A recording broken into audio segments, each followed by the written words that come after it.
Hey, what's up, fam? Thank y'all for tuning in once again. As always, be sure to like, share, comment, and subscribe. And when you do subscribe, hit the notification bell so every time I drop a video, you will be the first to know about it. So, Jalen Rose, former NBA superstar, is in the news. It has nothing to do with basketball for the most part. Actually, it's his sister who put a video online showing him walking through the house, and she's accusing him of kicking her out of this house or putting the house up for sale while she's still living there. So pretty much he's putting her out. If you don't know, I guess Jalen Rose's mother, or their mother, passed away, I think Mother's Day of 2020. And I guess now he's, getting ready to put the house for sale. But the video is kind of controversial because, again, the young ladies or the ladies trying to make it seem like Jalen Rose is like no good for what he's doing. But the question is he doing the wrong thing or the right thing? Or is his sister, somewhat ungrateful? But let's get into the story and we'll do a deep dive on it. So this is from yahoo.com, and it says, Jalen Rose's sister says her brother is kicking her out of their deceased mother's home. It says Jalen Rose's sister is launching troubling accusations against her brother. Tamara Rose expressed her frustration in videos posted on social media, saying her brother is forcing her to leave the home of their deceased mother. The outraged sibling recorded Jalen as he was showing the house to another woman who appeared to be a potential buyer.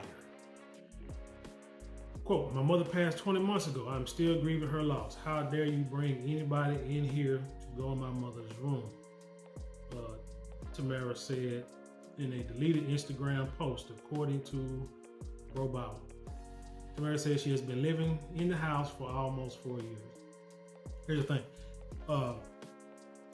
We don't know who the woman was by the way she's describing it, by the way the story is describing it. She could have been a potential buyer. She could have been a realtor. I mean, you never know, but let's continue. This quote, "I'm your sister, grew up in the same house with you, took care of you, raised you.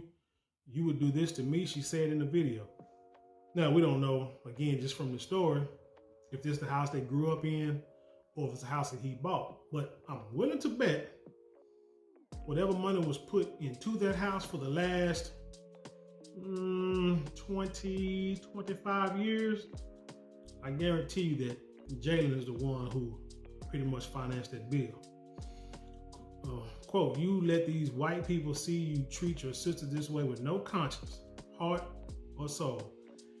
Now, why is it? Now, I'm one of the most pro-black people. Like I always tell people, one of the most pro-black people you will meet. Been this way since junior high school days. I mean, you can actually check my records on that one. But how come it seems like when some people, when they get emotional, when they say hit dogs holler, when people's backs are against the wall, they'll do anything to try to control the situation, any part of the situation. Albeit if it's relevant or irrelevant, they're going to try to throw anything out there to get a rise out of it, see how you're going to react. Because in the video, he's walking through, not saying anything to her. He might have said, I think he said she's a squatter. He might have said that twice, which means that she hasn't been doing anything in the house. Most likely, he allowed her to stay in the house to take care of their mother. And I'm sure they don't have dialogue over time, telling her what the rules are, what he expects. And she probably thought she had plenty of time, really wasn't getting off her butt to do much. Now, all of a sudden, your mom actually does pass. And now the clock is ticking. And all you want to do is say you're grieving on your mother. Now, I'm not telling you, I can't tell nobody how long they should grieve for the loss. Some people get over pretty quick. Some people can take a lifetime to get over, depending on the person, depending on the relationship. But even with that said, regardless, sad thing is, shoot, the world don't stop spinning. There's one thing you can guarantee, it's pretty much guaranteed, that tomorrow the sun is gonna come up. No matter if you're here or not, no matter if you're happy or sad, glad, working or not working, broke or rich, the sun gonna come up tomorrow. So you need to your best ability, make the best of it. If you're grieving that much, after a few weeks, after a few months, go seek counseling. I'm quite sure your brother would have helped you get counseling. Do some volunteer work, do something, be productive. But again, if he called you a squad in the video, it must mean you're pretty much not doing anything. So you knew this day was coming. But my point is, why they always got to bring racism in? Trying to get but you know why? It's because our people, we have a tendency to get emotional when it comes to race. You know how like a lot of times when a brother get money and then he goes and dates, marries a woman outside of the race, first thing Black American women holler is, oh, we got him a white girl, oh, we got him a Mexican girl, oh, we got him an Armenian or something. I had to got some money, you know what I'm saying? Didn't get no black girl. That's the first thing they say. So when something like this goes on and they got no control of it, they're trying to get the sympathy of the people, the first thing they're gonna say is, oh, he brought this white woman in here. You disrespecting your sister in front of these white folks, and it's like, but when you get older, you get wiser, and you get money, you be like, ain't nobody trying to hear that. She also goes on to say, the way I've been bullied, threatened, taunted, harassed, disregarded, and disrespected us totally. Which means, again, he done told you what was gonna happen, and you just didn't believe fat meat was greasy. The jailer can be heard in the background of the video as she tells the sister that she is squatted. Tamara fights back repeatedly, saying she rightfully lives in the house. I don't know how it is in other countries, or I don't know how it is in the land of make-believe, but in America, unless your name is on a piece of paper, title deed, title, taxes, whatever the case may be, if your name is on none of them papers, you don't have a right to live anywhere legally. Emotionally, maybe yes, but legally, no. Quote again, this is what happens when you find your voice, decide to tell the truth, and are no longer protecting your abusers, she said. So if he's been abusive, why are you still in the house that he's paying for? Why are you not out? If he's abusive, why are you not getting legal counsel or something, file a police report. There's a way to at least get something on record if somebody's abusing you. But let's continue. She said, I'm tired of being quiet. I'm tired of taking abuse and silence to maintain his public image. Knowing he's been lying for the last 26 years, this man has rewritten our family history with his lies. I would love to know what lies she gonna say that he's been telling. Say tomorrow, described the retired NBA veteran as a fake star who only talks about how much he loves his mother to boost his public image. This man, Jalen, called me a squatter in his video 2 times in front of a white woman who was a complete stranger. Again, I'm quite sure you just wake up that morning and he just walked in and you didn't know, and he did not tell you what was going to happen, over a period of time. I just can't believe it. So I've lived here since 2019. 19, 20, 22. That's like 3 years. But anyway, I lived here since 2019 happily and was honored to be able to take care of my mother and grandmother in this home until they both passed. So I don't know when his grandmother passed. Like I said, the way she's talking, seemed like they both passed within like a year or so of each other. But I don't know. I wasn't there. But my thing is with the story, you got people who feel entitled to stuff and don't put in any work. It's one thing I can't, it's just a pet peeve of mine is grown folks who don't do nothing. Now she seems like she's in her right, you know what I'm saying, state of mind, sound body and mind. She need to be out there working. Now, your brother, yes, I'm sure he's worth millions. The man played in the NBA. The man got his own production company. He works for ESPN. I'm sure the man still got millions in the bank. But that's not your millions.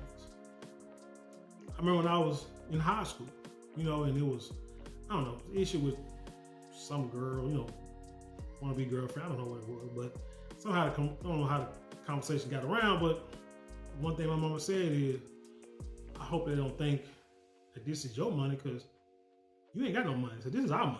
You know, so we work for this. You know, as a kid, I'm like thinking, whatever, you know, but when you get grown and get your own stuff, I say the same thing. This is my money. It's if I allow you to have some or partake in it, you know, or benefit from it, that's on me, you know, but especially when you grown.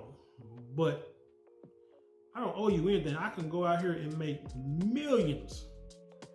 You know what I'm saying? I can win the lottery. I don't play the lottery, but still, I can go out here and get a lot of money. It don't mean I owe anybody else in the world that money. Now, if I could, if I made the money, you know, pay for my parents' house, you know, get them stuff. Now, my parents, if it's anybody, it'll be my parents. You see what I'm saying? Because they're the one who raised me. You know, they're up in age, and that's how the cycle's supposed to go. They take care of you when you're a kid. You take care of them when in their old age. That's how it's supposed to be. But other than that, I mean, like I said, my kids, I mean, one of them was grown, the other one, you know what I'm saying, damn near grown. So, I mean, if they need something, I'm always there. Don't get me wrong, but as in just owing people something, no. And I tell them the same thing. Y'all, you don't owe nobody anything. You know what I'm saying? You take care of it once you choose your life's path. It's on you. You don't owe nobody nothing. Nobody owe you nothing. You know, it is what it is. But yeah, like I say, I don't like it. Like I say, grown folks who, like I say, think they're owed something. Like I say, it ain't did nothing. And then here's what I'm gonna end it with this. This is what usually happens in situations like this. You know what? Let me give you an example. Story time. I know a guy who parents had a few properties, certain part of Dallas. Okay. Got older, sold some might have went back in taxes, I don't know. But eventually they still had two, you know, the one where the parents live in, and then another house where one of his siblings stayed in. Now, him and his other, it's like, let's say I'm gonna say it's 3 siblings, I don't know. But 2 of the siblings paying taxes on this house. Had been paying taxes on the house for a while. The other sibling is living there. Okay, so now as time go on, that you know, they kind of realize, look, we've been taking care of this house. We don't live here, but you do. You're grown. You can work. The house is paid for.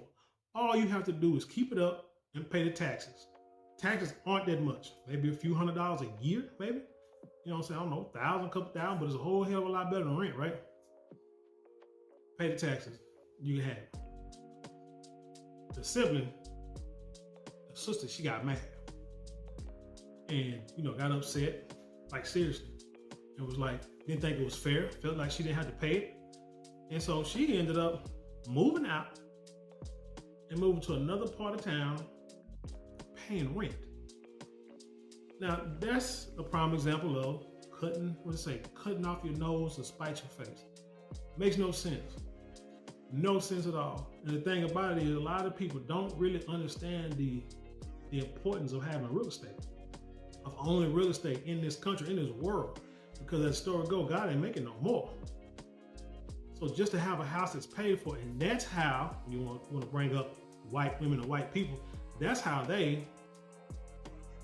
one of the ways they create generational wealth. Out here, like in a little town I stay in, went to this little old board meeting last night with the water company, had a big issue with them. But anyway, you sitting here listening to these people talking about, hey, one guy said he trying to get a meter for his house, what house he's trying to build. And he like, hey, I just bought an acre out here in such part of town. My mom, my grandma, my grandparents, my dad, everybody all lived around the area. So I got me a little old spot, you know, want to build me a little house, need a meter. It's like, dude, it's paid, you know what I'm saying? It's pretty much paid for everything. So all that place around there, his family live, his land is paid for. They done grew up on it. He done grew up, was raised. Hell, his mama and them probably gave him money to go buy an acre so he can be able to request a meter. No matter if it's an old house or not, old land or not, when you got, like say, real estate, and if I got a house, it's paid off, now my kids can have somewhere to live or somewhere to claim. So if I get in my old age and need to go to a home or maybe retire somewhere, she'll get us to them. You know what I'm saying? Now, there's ways to do it in taxes. I need to read, look at the tax laws to where you don't have to pay on what it's worth now. You pay it on what it was worth back when it was originally, back when it was originally bought. Understand that? But so you pass the house on to your kid, but your kids don't realize they want to go up and listen to the, too busy watching these rap videos and stuff. They ain't gonna get these big houses, living in big, and you ain't got crap. But you got a house. People don't realize that 70% to 75% of your bills is where you live. So if you can knock out, now rent, you're only supposed to pay what, 30%, only supposed to be 30% of your income, but we know that's hard to do because ain't nobody paying like that in regular jobs. But if you can get rid of a mortgage or a rent payment, no matter where you live, man, you are setting yourself up for great things in the future if you can manage your money. Because 70% of your bills, you don't have them. Are you paying taxes and utilities? You can go buy that Cadillac truck, but right now, it's like $1,200 a month. And you can pay that and probably double it and pay it off. You don't have to wait for 6-7 years. You probably pay it off in 2 or 3 years because you don't have that mortgage. But the thing is, when somebody is not doing something, and like I say, my buddy, the thing is, I guess like I say, his sister, the issue is it's one thing when your family's there, and there's another thing when somebody else comes and moves in or is there all the time, especially if it's a grown man who ain't doing stuff. That'll get you, what I'm saying? That'll get people to say, nah, either he gotta go, you gotta go, or you can have it, or we're gonna put this tongue gun up for sale. One or the other. We're not finna condone this. I mean, and that's just more than fair. But in this case, I don't know what the full case of Brother Jalen and his sister. But if he says she's squatting, that means she ain't doing nothing. She ain't doing nothing, ain't trying to help out. Like I said, I don't care if he can pay it or not. You live there. You know what I'm saying? The house is probably paid for. Pay the taxes. Get off your ass, go work at McDonald's, Walmart, somewhere, and pay the taxes. Act like you care. Don't give me this sob story for the next 20 years you still grieving over your mother's death, because your mother wouldn't want you to do that. But that's all I got for this story. Tell me what you think. Leave a comment below and then share it with the world. You know what I'm saying? Email it, text it to people, tweet it, all that stuff. With that being said, I'll leave you in peace, and I'll see you on the other side.